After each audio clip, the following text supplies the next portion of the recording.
Today we're going to be taking a look at one of the rarest guns in Last Day on Earth, the VSS. I'll be giving you a mod loadout for it, some of the use cases to use it in, and how to get them.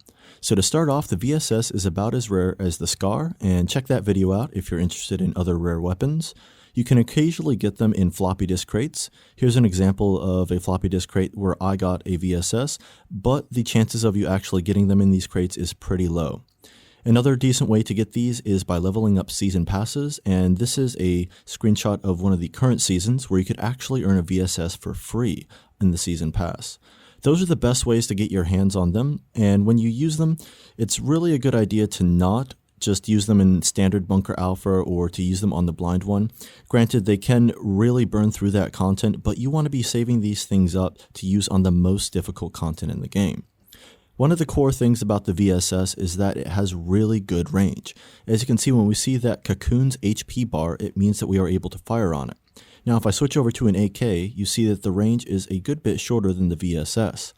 That's one thing that makes the VSS so useful is its range, because you're able to put more distance between you and the enemies and start firing on them earlier. One of the cool things about a base level VSS is it already has silencing built in. But if you take the time to fully mod this thing, it turns into an absolute monster inside of the game. Now, we'll talk about the importance of modding it later on and if it's something you should even consider, but let's start off by taking a look at my recommended mods. And these are going to be a little bit different than some of the other recommended mods you see, but I'll explain why in a bit.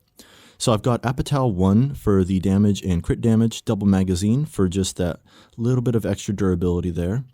And here's where things differ a little bit from some of the other videos you might see. I'm going to recommend Sight x5, that's the one that's a bit off, and Tactical Stock. Now the reason why I'm recommending Sight x5 is because of the crits. Now most of the time you're going to see Sight x8 recommended because the damage is going to apply to every hit, but I found that with the Sight x5 my crits are actually hitting fairly often. As you can see here, the 24s are standards and the 49s are crits, and we are popping 49s pretty regularly when we're going up against the Liquidator in that final boss battle of Bravo Floor 2.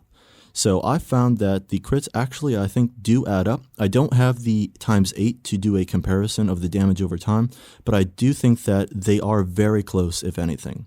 Now granted, I don't think you should be modding the VSS if you aren't an endgame player. There's plenty of other weapons to mod before going for the VSS. I would even recommend modding the SCAR before even thinking about going for the VSS just because of its availability. It's kind of in the same class as the SCAR. But let's say you do decide to mod this thing, or even if it's unmodded, it's great to use in Bunker Bravo. So I would say if you're just starting Bunker Bravo, bring a couple VSSs along that you've collected over time, and just burn through them while you're trying out Bunker Bravo, as they are going to help a good bit.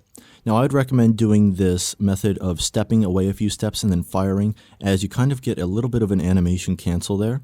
And here I'm going to show you the difference between a VSS and an AK.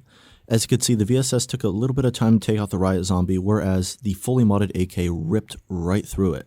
So a fully modded AK is actually better than a fully modded VSS, and that's actually kind of hard to believe because the AK is way more available than the VSS, but it goes to show that some of these common modded weapons are actually better than even the rarer ones.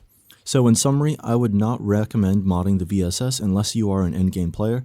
It's definitely a novelty weapon to mod, but that being said, it is a lot of fun and it definitely makes you feel like an apocalyptic sniper if you do have the time and resources to put the mods into this thing.